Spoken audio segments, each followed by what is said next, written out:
The desk is finally gone. The Costco saga has ended. Welcome to How to Build a Tent, the podcast on how to make you successful and the commentary on Costco return policies. I'm just kidding about the latter part. Thank you so much for being here, sharing the show with a friend, following the show on all the social media sites that you can find in the link below in the show notes. It's How to Build a Tent. If you're not a link clicking kind of person, you can email me, Matt, at howtobuildatent.com. I have the most splitting headache in the world. I feel like there's a hammer and chisel just going down the center of my brain. So this podcast might be really short, it might be really long. I've already started once without even having my microphone set up. This could get crazy. It could get really crazy or it could be really good. I'll just let you be the judge of that, but please just don't tell me because I have a really bad headache. I'm just doing my best. We are part of the Fight Laugh Feast Network. Go over at HtBT. Go to fightlaughfeast.com. Yeah, it's going to be one of those episodes. Put in HtBT in the memo field, and you'll get this mug that is in my hand right now. And you can drink along with me. You can rep this HtBT mug to all of your coworkers and colleagues. You can tell them how great this show is. You can give them all the information that you've learned from me. You can give me all the credit for all of your success. No, I'm just kidding. I will not take the credit for your success. It is mostly because of you, but hopefully we've helped you along the ways. Go get all the great benefits of being part of our network and support us along as we do it. I really appreciate all of you that have followed, all of you that have shared the show with their friends. I've just seen that over the last couple of weeks. It's just been an incredible blessing. I'm incredibly humbled by it. I love hearing from you guys. I'd love for you guys to email me, matt@howtobuildatent.com, with comments, suggestions, any medicine for my headache, any home remedies. Right now I'm just drinking scotch. No, I'm just kidding. I have not drank any scotch tonight. What else did I want to talk about? So the desk is gone. I'm going to have to find some other material for complaining about a business. It was really interesting too. The people that Costco sent were junk removal people. So they took the desk and shipped it away as junk, which I don't understand, but I'm just glad they took it. I'm not complaining at all. It was a perfectly good desk. It was still in its box. They could have done so many other things with it besides haul it away and ship it for junk. One, they could have taken it back and returned it. They could have had the people who shipped the desk return it on their own. They could have had it sent to their warehouse in case someone else bought the desk. They could have just given it to me to be like the ultimate customer service. But no, they took a perfectly good desk and they took it to a junkyard or wherever the junk removal people take their junk. And that's just like a really missed opportunity, I think. But hey, I'm glad it's gone. I don't know what I'm gonna do with all this extra space. Put a couch there, put a desk there, put, I don't know, a little play area for my son so he can just play right by my desk. There's so many things I can do with all this space. I'm so happy for it. The other reason I wanted to bring this up, not just because I've now talked about Costco in like probably 6 episodes regarding this event, but I was talking with the guy and my family was talking with the guy, my wife was talking with the people that came to remove it. And they're talking about how great of a job it is and how much money they're making. They're able to make thousands and thousands of dollars off individual contracts. And it's because not a lot of people want to do that job.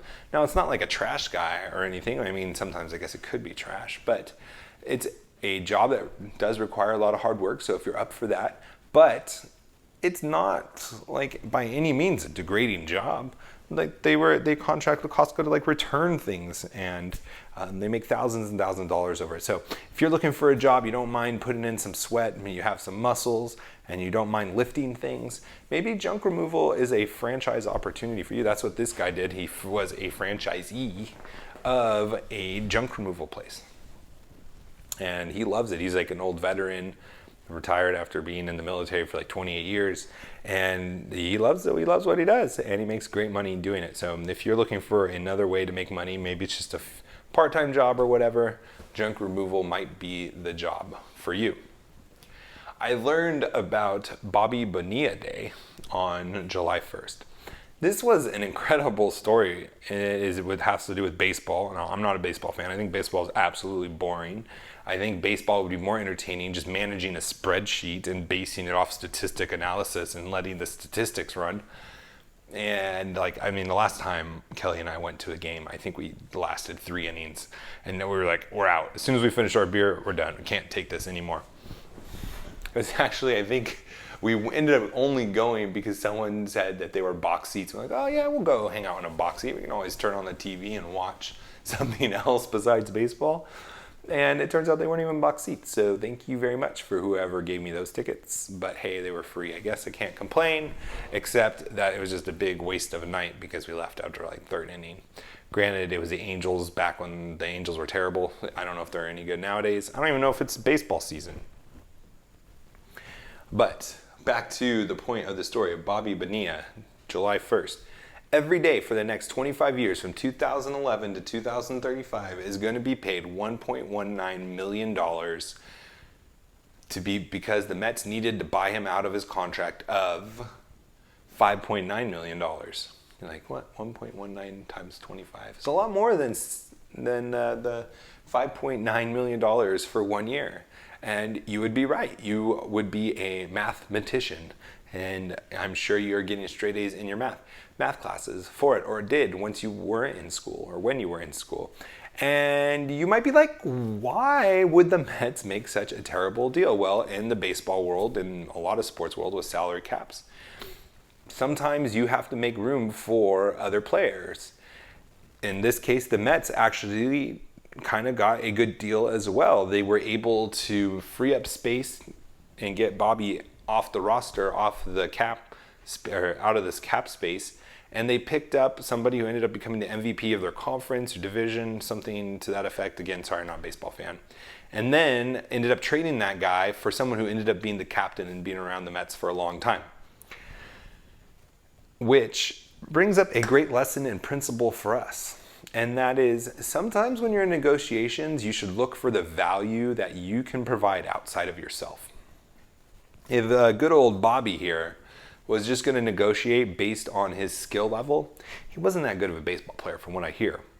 If he was just trying to argue and ask for more money based on what he thought he was going to, or how he was going to perform for his last year on the ball club, on the team, he wouldn't have got this deal. But his agent, or whoever it was, realized how much value it was for him to step away and move off of the roster was infinitely worth more than what his $5.9 million contract left was to the team. And because of that, he was able to secure payments for the next 25 years, $1 million every year on July 1st. And that's a great lesson, a great application for us, that we should be looking for what or who or whatever it is that we're negotiating with, what value, what are they holding on to, what are they really going after, what is the core issue that they have, and see how you can leverage and create a win-win situation. This was a win-win for both of them. The Mets got an MVP, they got a future captain in exchange for somebody who was not that great. And the person that was not that great got paid a lot more than what they were worth, really, from an athletics perspective. But his value was far beyond just what his athletics were because of the salary cap. And that, again, is just a great lesson for us to think outside of just our direct contributions and what other positions we're in or ways that we can provide value. And what this guy really did is he did provide value, just not for baseball and playing on the field, but for the ability to step away and to free up space so someone greater than him could come. And hey, maybe you'll find yourself in a situation where someone will want to buy you off to let someone greater. Like, hopefully you're really great at whatever you're doing, but maybe there won't be. Maybe there'll be a time when someone will come along that's greater than you, and you'll maybe be able to do what Bobby Bonilla did and secure payments for the next 25 years of $1.19 million for 25 years. That's just an awesome story. And I think everyone else thinks it's awesome too, because they keep bringing it up every July 1st. The next thing that was really cool the thing that I was excited about today is how I should probably say that again. Sorry, migraine, headache. I'm gonna not speak normally, if I speak normally at all. Is Trump is looking or floating an idea of cutting taxes again. I love it. Anytime you can cut taxes, for the most part, I am all for. And from the most part, I mean, like if we have 1% tax, I mean, maybe we should just leave it at 1%. He's thinking of cutting capital gains in this way. Now, currently, how it is structured today, your capital gains is taxed with including inflation. So when you, let's just say you don't listen to the show and you just park away your investments for 25 years, you don't touch it and you cash it out. 25 years of inflation is built into those capital gains on top of the value that the company's generated and the stock price that went up. Well, the stock price goes up because of inflation, but the value of the company is worth more in 25 years, hopefully, if you make good investment. But it's also part of that, baked in is inflation. And capital gains doesn't only tax you on the increase of value of the companies, but they're increasing you on the inflation that's factored in as well. From what I understand, the Trump campaign is looking to factor in inflation and not tax you on the inflated amount of your capital gains, but only on the increase of value of the companies, which would be a huge tax break for anyone investing in capital gains, which is anybody that invests in companies, anyone that invests in real estate, anyone that invests in the stock market, pension funds, bond market, like all those retirement funds, like all of those things could potentially be impacted by this. I don't know all the details about it, but that is what's being floated right now, and I'm really excited about that because, hey, we are already taxed way too much. And when you also lower the tax barrier and burden for money that's being invested in the companies, that is a great way to spur the economy. And hey, the economy might continue to just keep on roaring because if the companies are able to get more funding from raising capital through selling stock and be able to raise money and invest that into capital and in our research and development and improving processes and all of those things, like building things cheaper, all of that, then the economy is going to do better, our society is going to have more value, our dollar is going to have more buying power, which could mean that we're way off from a recession. We shall see. There's some indicators I've seen that with the housing market and stuff that indicates late 2019, early 2020, we're going to have a recession. I actually don't really believe that. I think it's a little farther off. But again, we're in uncharted territory. There's a lot of smarter people than me saying two different things. That's just my gut take and from what I feel and what's going on in the economy. The S&P hit another record today. And of course, when you hit a record the day before, as long as you go up, you're going to hit another record. That's kind of how it works. But hey, it's good for the news press, and hopefully it's good for our portfolios as well. The next story that wasn't making me so happy is that Nike story where they had the old school American flag with the 13 stars in the circle. They were having them on the shoes. I think it was like the Harriet Tubman flag. I think that's what it was. I'm not too sure about that. Colin Kaepernick said, hey, Nike, you gotta get rid of that. And what does Nike do? Do they have backbone? Do they fight? Do they say let's do an analysis? Do more conservative Americans play sports or do more liberal wussies play sports? Maybe it's more of the conservative people. No, they don't. They just capitulate to this one guy. And basically they're allowing Colin Kaepernick to be the CEO of their company or at least the CMO in charge of their marketing strategy because they pulled it. And now they have really upset a large group of people. And I don't understand it. I don't think it's cowardice. I don't think they're scared. I really honestly think it's just a business decision. But it's a really poor business decision. Dude, I don't know if it's just when you get to that level where you're the CEO, CMO, you're in charge of marketing, you're in charge of the branding of Nike, and maybe you're at this high level, you went to liberal schools, you're in a liberal bubble, and you're just out of touch from America. Somehow you think that you're going to be hurt more by not listening to Colin Kaepernick, who's not even a football player anymore, versus offending a bunch of Americans for not using the American flag on your shoes. you made that calculated risk. You thought it would be better for Nike to get rid of the American flag than to just keep it and tell this football player that's not even good, hey, just ignore him. Don't even have to say anything. Just ignore him and just continue to go out and roll out those shoes. That was your decision. It's so curious to me. I would love to get into the minds of these people, of how and why they capitulate to the crazy left. It's insane to me. Like, most people that buy Nike stuff don't hate America. I guarantee it. Not that like buying Nike is a symbol of America or anything, but people that are playing sports are not concerned with politics. But then when you start hearing like, oh man, they no longer are going to put the American flag on their shoes, it kind of is like you're going against the American team here.